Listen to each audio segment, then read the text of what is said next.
nagtatanong kung ano yung ginagamit ko na speaker, walang iba, ito pong smart wireless desktop speaker. Pwede sa laptop, desktop, and cellphone. Di Bluetooth na po ito. Meron na rin nga itong auxiliary and USB nga.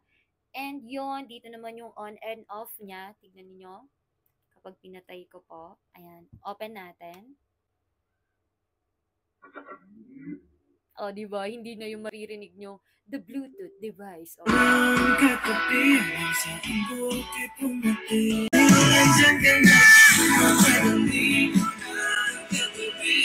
Grabe, sobrang lakas niya, di ba? Abot buong barangay. Pagdating naman sa features, metal grid na po ito. Napakaganda, napakatibay. Then, treble speaker na rin. UD's input na rin po. And may auxiliary mode, wireless, at kaya napakaganda nito, parang nasa concert ka, feel mo nandun ka sa habang may mga tumutugtog. This is stereo effect na po.